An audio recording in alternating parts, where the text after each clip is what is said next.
참미 예수님, 주님을 부르던 날 당신은 내게 응답하시고 내 영혼에 힘을 북돋아 주셨나이다. 당신 입의 말씀을 듣자올 적에 온 세상 임금들이 주를 찬양하리이다.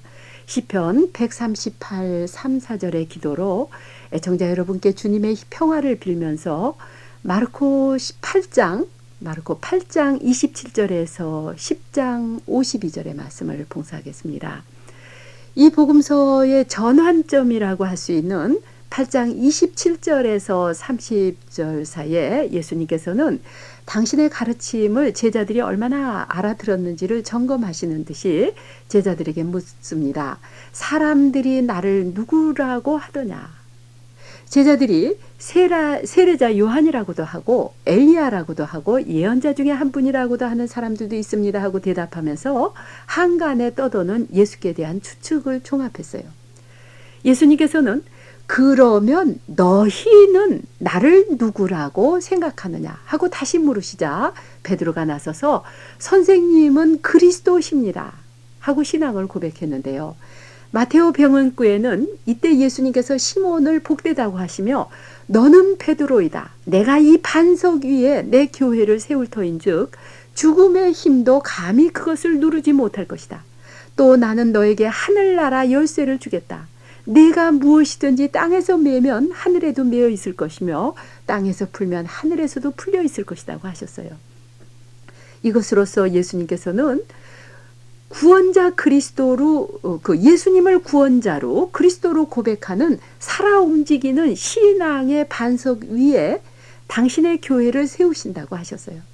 이 부분은 초대교회로부터 전해오는 베드로의 후계자인 교황의 수익권과 고해성사의 성서적인 근거이기도 합니다.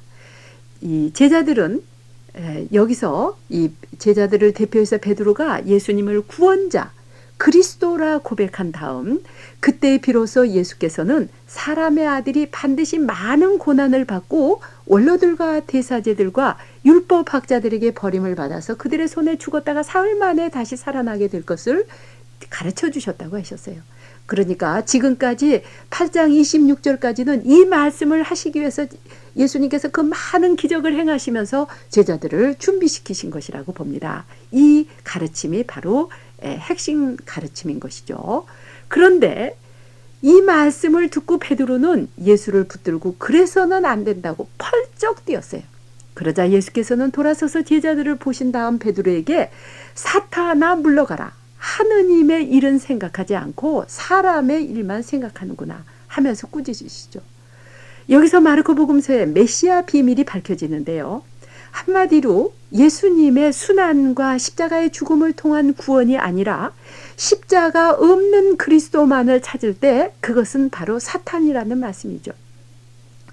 베드로처럼 예수님이 그리스도 구원자라고 입으로 고백하면서 주님을 따라다니지만 예수님의 십자가 길을 걸으려고 하지 않는 것은 하느님의 일은 생각지 않고 사람의 일만 생각하는 사탄이 되는 것입니다.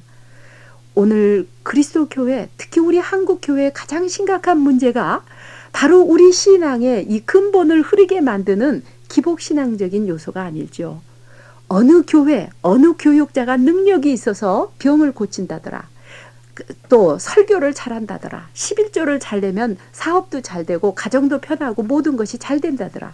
이러한 등등의 사람의 일만 생각하는 것은 십자가의 그리스도를 슬쩍 피해서 신도들의 약점을 이용해서 교회를 부흥시키려는 사심이 끼어든 것은 아닌지 눈을 크게 뜨고 보아야 한다는 말씀이죠. 예수님의 분명한 가르침은 십자가 없는 그리스도, 십자가의 고통이 없이 구원만을 바라거나 약속하는 것은 다 사탄이라는 말씀입니다. 구원자 예수님의 십자가 죽음을 체험하지 않고 예수님을 안다고 소리 지르는 악령들에게와 병의 치유나 이런 기적을 체험하고서 쫓아다니는 군중들에게 또 그 나음받은 사람들에게 입을 다물라고 항구령을 내리신 그 메시아 비밀의 이유가 여기에 있는 것입니다. 예수님께서는 누가 내 뒤를 따르려면 자기 자신을 버리고 제 십자가를 지고 나를 따라야 한다고 8장 34절에서 분명히 가르치시고 계세요. 그런 다음 베드로와 야고보와 요한을 데리시고 산으로 가시어 기도하는 동안에 그분이 영광스럽게 변하시는 예수의 그 영광스러운 변모 사건을 서술하고 있는데요. 루카복음에는 그때 예수께서 모세와 엘리야와 더불어 이야기하신 내용이 바로 당신의 순환과 죽으심에 관한 말씀이라는 것을 밝히고 있어요. 이때 구름에서 이는 내 사랑하는 아들이니 너희는 그의 말을 들으라고 9장 7절의 말씀이 들리는데 이 말씀은 1장 11절에 예수님의 세례 때와 같은 내용이죠. 이 사건 이후로 예수님은 다시 악령을 내쫓으시고 두 번째로 당신의 순환과 죽음과 부활에 관해서 두 번째 순환 예고를 하시지만 제자들이 또 못 알아듣습니다. 그 증거로는 그들이 길에서 누가 제일 높은 사람이냐 하는 문제로 서로 다투었기 때문이라고 9장 34절에 말씀하세요. 생각해 보세요. 스승 예수님이 죽으러 가신다고 죽는 그 순환에 대한 예고를 하시는데 제자들은 길에서 자리 다툼을 하고 있었던 것이죠. 얼마나 못 알아듣는 제자들. 예수님의 이 못 알아듣는 제자들로 교회가 이루어지고 있어요. 오늘날까지.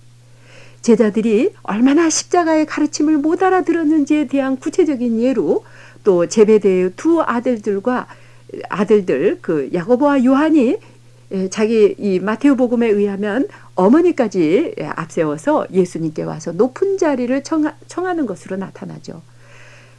마테오 복음은 여기서 그 말을 듣고 다른 10제자가 그들에게 화를 냈다고 하는데요. 왜 화를 냈겠어요? 자기들도 다 하고 싶은 자리 가로챈다고 생각했기 때문이겠죠. 스승의 순환을 앞두고 얼마나 한심한 제자들이죠. 이때 예수님께서는 제자들을 가까이 불러놓고 누구든지 으뜸이 되려고 하는 사람은 모든 사람의 종이 되어야 한다고 하시면서 사람의 아들도 섬김을 받으러 온 것이 아니라 섬기러 왔고 또 많은 사람을 위하여 목숨을 바쳐 몸값을 치르러 온 것이라고 10장 45절에서 말씀을 하십니다. 이 말씀이 마르코 복음서 전체 내용을 요약해 주는 핵심 구절이라고 할 수가 있겠어요. 십자가에 구원이 있음을 가르치시는 주님, 저희가 십자가의 주님을 따르는 참 제자가 되게 하심으로 찬미 받으소서. 아멘.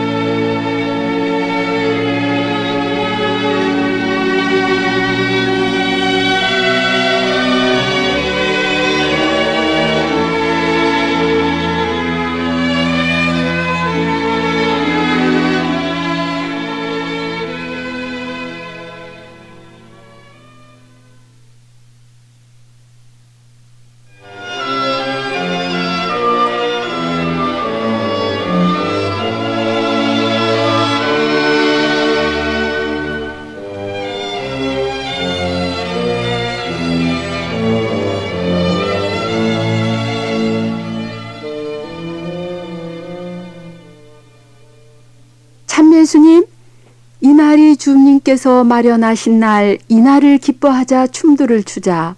주님, 저희를 살려주소서. 아, 주님, 저희를 잘 살게 해주소서.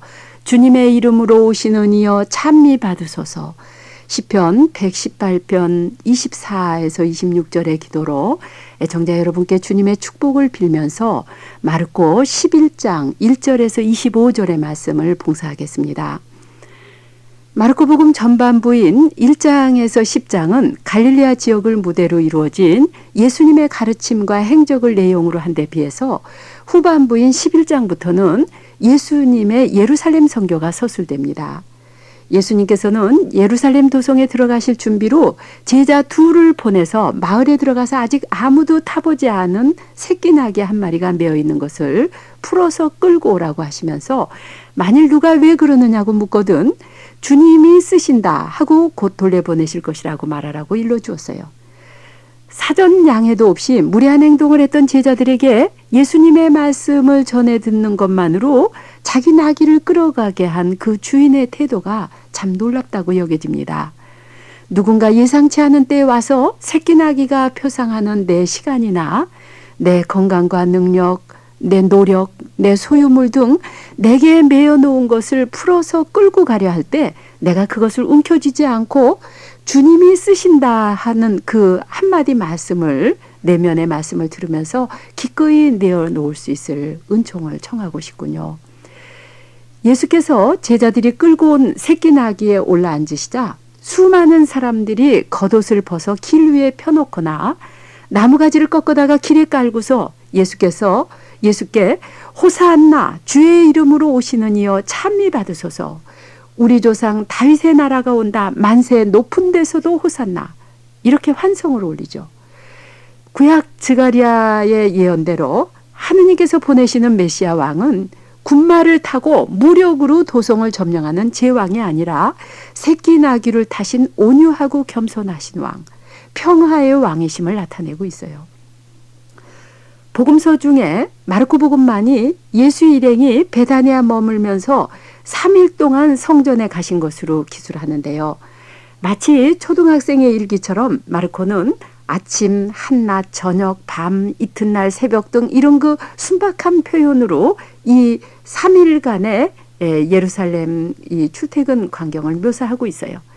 그 엄청난 구원의 역사를 이 3일이라고 하는 제한된 시간과 빈약한 인간의 언어에 담으려 했던 마르코 사가의 고심한 흔적이 아닐까 해요. 예수님께서는 첫날 성전에 들어가셔서 상황을 점검하시듯 이것저것 모두 둘러보시고 날이 이미 저물자 제자와 함께 베다니아로 가셨다가 이튿날 다시 베다니아에 나올 때 길가에 무화과 나무에 열매가 있나 해서 가까이 가보셨지만 잎사귀 밖에는 아무것도 없었을 때 실망하셔서 나무를 저주하셨는데요. 여기 무화과철이 아니었기 때문이다라는 잇따른 설명이 이해가 되지 않죠. 열매철이 아닌 때 왜 열매를 찾으셨을까요? 그 이유가 뒤에서 밝혀집니다. 예수님께서 이 두 번째 날에 성전을 정화하셨어요. 예루살렘 성전은 대사제만이 들어가는 지성소와 사제들만의 성소, 이스라엘 남자와 여자로 구별된 각기의 예배소가 있었는데 성전의 이 구분이 대단히 엄격해서 누가 만일 그 경계를 범하면 사형에 처하기까지 했다 해요. 이 성전의 뜰은 모두에게 개방되어 있어서 이방인들을 포함한 많은 사람들이 장사를 했고 대사제와 사제들은 그 상인들에게서 자리값을 받는 등 부당이익을 챙기면서 돈거래에 따르는 속임수와 탐욕이 판을 쳤기에 예수님은 이를 강도의 소굴이라고 하셨어요. 예수님께서 두 번째로 성전에 들어가셨을 때 이 성전 뜰 안에서 사고 팔던 상인들을 내모르시면서 물건들을 나르느라 성전 뜰을 질러 다니는 것도 금하셨어요. 이렇게 이방인의 뜰까지도 내 아버지의 집이라고 하시면서 성전을 정화하신 예수님은 유대인과 이방인의 벽과 성전의 모든 경계를 허무셨다는 것을 표상한다고 봅니다. 예수님께서 성전을 정화하신 다음 성소에 내 집은 만민이 기도하는 집이라 하리라고 기록되어 있지 않느냐.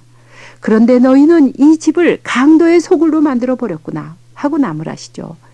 이 말씀을 듣고 대사제들과 율법학자들은 어떻게 해서라도 예수를 없애버리자고 모의했다는 것으로 예수님의 순환이 다가왔음을 예시하고 있어요. 그 다음 날 3일째 되던 이른 아침 예수의 일행이 다시 예루살렘을 향해서 가던 길에 어제 그 무화과 나무가 뿌리채 말라 있는 것을 보고 베드로가 이를 예수께 말씀드리자 예수께서는 그 죽어버린 무화과 나무에 대한 설명 대신 하느님께 대한 믿음과 기도에 앞서 서로 용서하라는 가르침을 주세요. 좀 엉뚱한 대답인 것 같지만 저는 여기에서 이 무화과 나무의 해답을 봅니다. 이로써 진실한 믿음과 진정한 용서가 따르지 않는 예배나 기도는 열매 없이 이파리만 무성한 무화과 나무와 같음을 비유한다고 생각해요.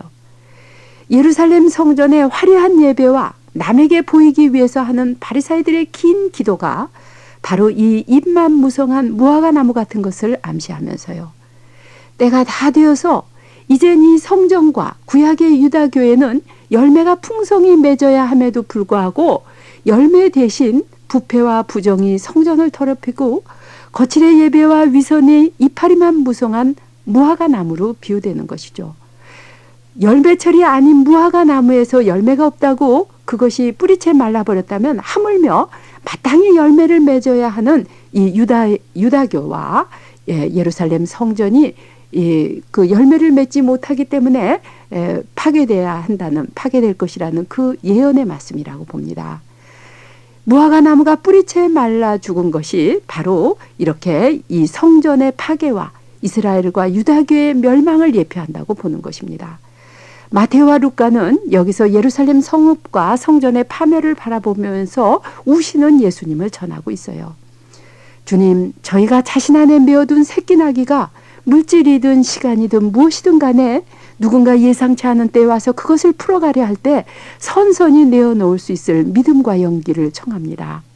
나라와 민족의 안녕을 위해서 필요한 저의 금폐물의 나귀, 달러의 나귀, 내 계획이나 시간의 나귀를 주님을 위해 기꺼이 풀어가게 해서 저희의 작은 나눔의 봉헌이 주님을 태우고 가는 행복한 나귀가 되기를 원합니다.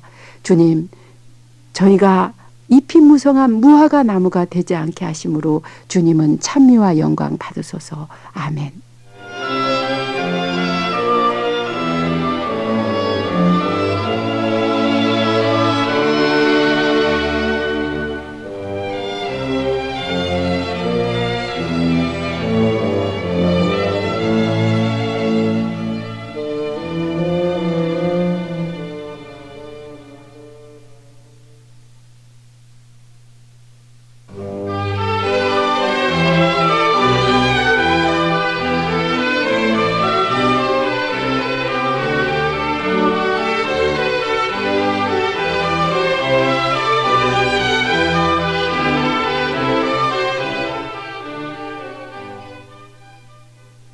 참 예수님, 하느님의 아들들아 주님께 드려라. 영광과 권능을 주님께 드려라. 시편 29편 1절의 찬미로 애청자 여러분께 주님의 축복을 빌면서 마르코 11장 27절에서 13장 37절의 말씀을 봉사하겠습니다. 예수님께서 세 번째로 성전에 들어가셨을 때 유대인의 지도계층인 대사제들과 율법학자들과 원로들이 와서 당신은 무슨 권한으로 이런 일들을 합니까? 하고 항의를 하는데요. 예수님께서는 그들이 백성들을 위해 봉사하라고 받은 권한을 오히려 백성을 억압하면서 그들 위해 군림하려고 하는 것을 지적하시면서 그들은 기다란 예복을 걸치고 다니며 장터에서 인사받기를 좋아하고 회당에서는 가장 높은 자리를 찾으며 잔치집에 가면 제일 윗자리에 앉으려 한다. 또한 과부들의 가산을 등쳐먹으면서 남에게 보이려고 기도는 오래 한다. 이런 사람이야말로 그만큼 더 엄한 벌을 받을 것이라고 12장 38절 이하에 말씀하시죠. 종교와 정치의 특권을 누리면서 민중의 존경까지 받으려 하는 야심을 지적하시면서요. 이 복음서 시작부터 사람들은 예수님의 가르침을 듣고 놀라면서 권위 있는 새 교훈이라고 찬탄했는데요. 11장 27절에서 33절까지 짧은 몇 구절 안에 권한이라는 낱말이 5번씩 반복됩니다. 무력으로 쟁취하는 권력이나 정치, 물질의 부호, 인간에게서 나오는 이런 그 권한은 강제성과 억압의 성격이 강해서 사람들이 그 권력을 이용의 도구로 삼을 뿐이지만 예수님의 권위는 아픈 사람을 나수어주고 죽은 자를 소생시키는 생명의 힘, 사랑의 힘에서 나오는 구원의 능력으로 예수님의 이 권위가 인간에서가 아니라 하늘에서 받은 것임을 알려주고 있어요. 예수님께서는 포도원 소작인의 우화에서 주인이 보낸 종들을 학대하면서 마침내 그 주인의 사랑하는 외아들마저 죽이고서 그 포도밭을 상속권을 폭력으로 소유하려 했던 악한 소작인들의 불의한 권한에 경종을 울리죠.